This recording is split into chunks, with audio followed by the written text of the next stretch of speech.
Are there advantages to aging? Yes, I am Debbi-Jo Horton, and welcome to Advantages to Aging. Join my guests and I as we discuss aging and what makes for a healthy lifestyle, which results in a quality life. Thank you for joining me today. Welcome back, listeners. This is a second time that we're talking with Lindsey because, well, the first time we just couldn't get enough. So for those of you who have not met Linda before, Linda is a dear friend, coach, and mentor for me in Neora, and I had the pleasure of meeting her when I got signed up with this company. It's one of the biggest benefits that I think I've ever gotten in Neora is all the phenomenal people that I get to meet. Of course, the products and the cash are really good too. So say hello to our audience again, Linda. And actually, Linda's out in California, so I'm in Rhode Island. There's a whole country between us. Yes, but it's fun to be on this screen with you. Hi, Debbi-Jo. I'm happy to be here with you. And hello, everyone out there listening. Okay, great. So I'm going to give you a little bit of background. So Linda leads a rather large and diverse group of people in her business. And Linda, have you experienced growth in your leadership skills or methods over the last 5 to 10 years?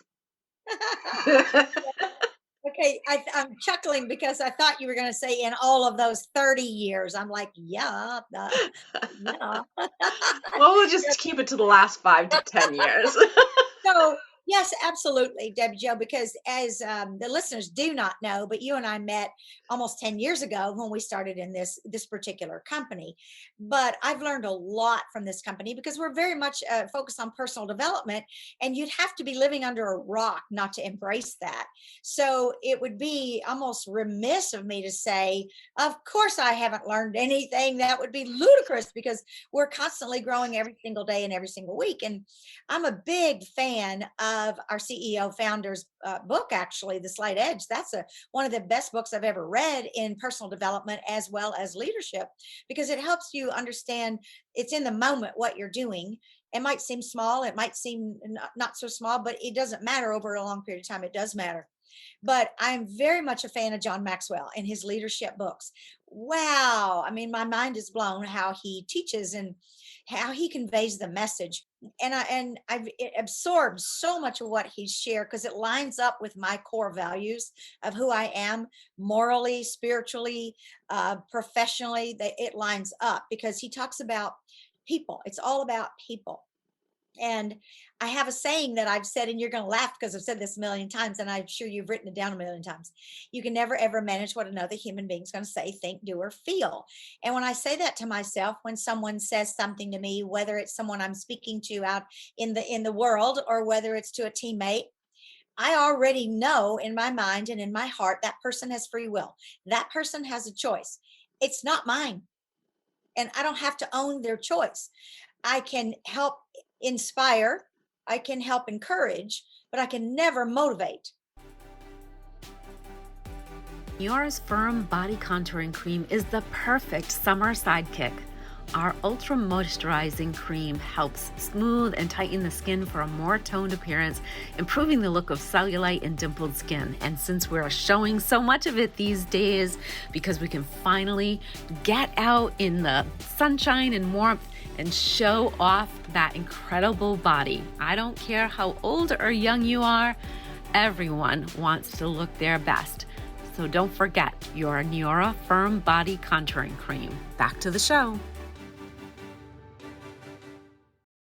There's a fallacy in the world of professionalism that you can motivate a team. You cannot.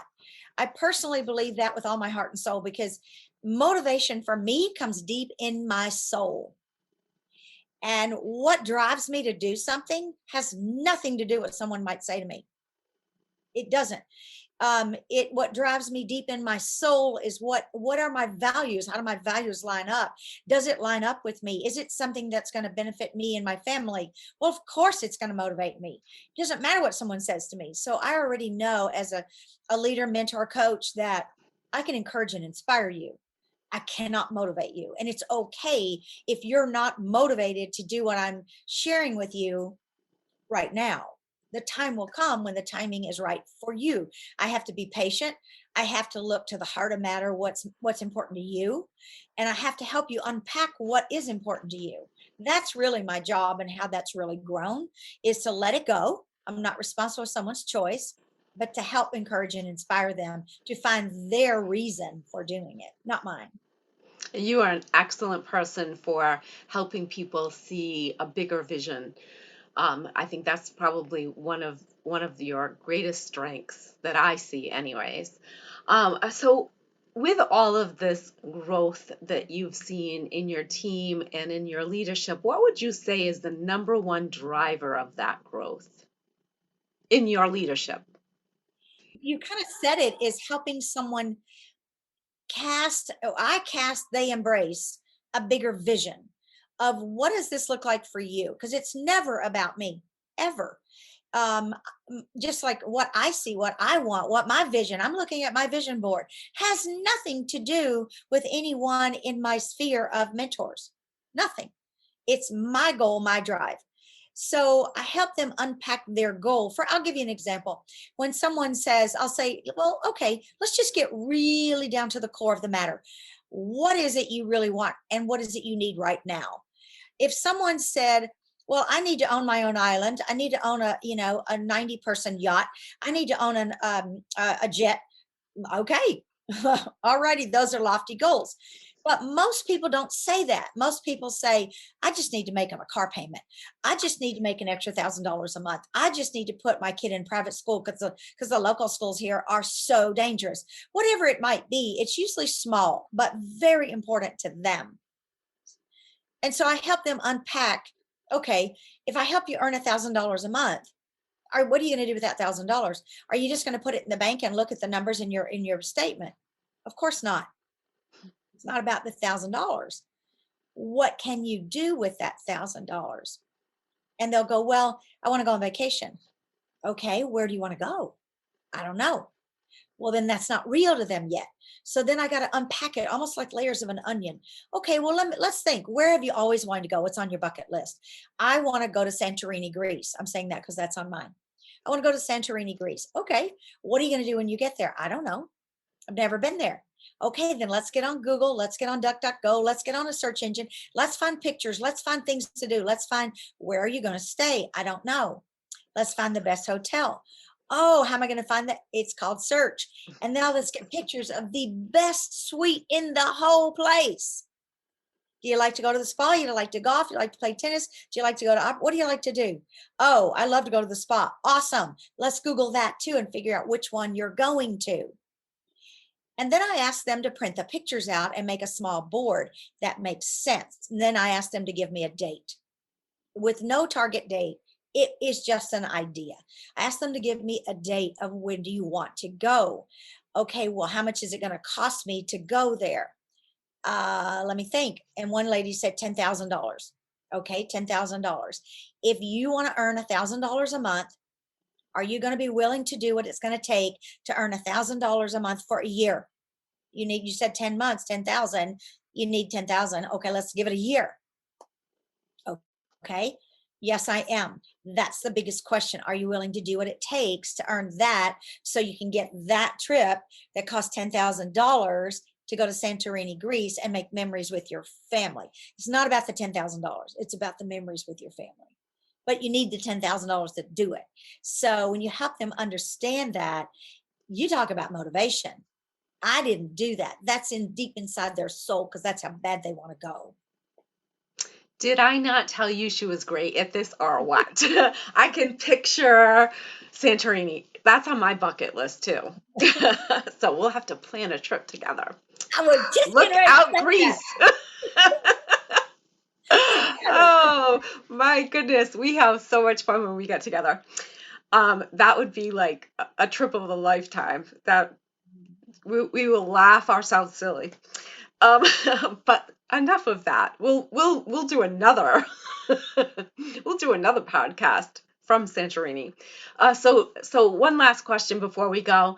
What one tip would you give someone who really wants to grow and experience leadership, but either hasn't led before or didn't have a good time the first time they tried it? Wow, that's a loaded question. Well, for me, I had to really do an inventory assessment for me. And this is what this looks like. And for me, I did a spiritual gifts assessment. I wanted to really get clear on, because sometimes we think we're really good at so and so, and I'm not so good at another thing. And I'm really good at X, Y, and Z, and I really hate doing X, Y, and Z. You have to get clear on that, and you have to really do a personal assessment inventory of what are your gifts and talents and where are your weaknesses, in other words, strengths and weaknesses. And the world will tell you focus on your weaknesses so that you're well balanced. That is not true. I'm telling you right now, not true. Big lie. Don't buy into that, because you will be frustrated, because here's what happens. It causes you to focus on your weaknesses. Meanwhile, your strengths are what's going to get you where you got to go. They're your God given strengths, they're your God given potential. You focus on what you're good at and you go do that. Like my son can fly a helicopter. Heck no, not me. It would not be a good thing. He can no more do what I do than I can fly his helicopter. That's his strength, and this is mine. So you want to get real serious about, okay, what am I good at? And live in that. When you live in your gifts and talents, here's what you find. You not only find that it's easy and it comes natural. You might be born for this. People say that. Well, hello, you are. It's in your DNA. But here's what else you'll find: real happiness and joy. Because when you're operating in what you're gifted to do, it's not work. You find yourself just overjoyed every day to get out of bed and go, yes, I get to help someone go find their dream and find what they're good at and their potential. When you really tap into your God-given potential, your life will change forever. That is so true. That was amazing. Time always flies when I get a chance to talk with Linda, and I hope that you enjoyed this session as much as I did. Thanks.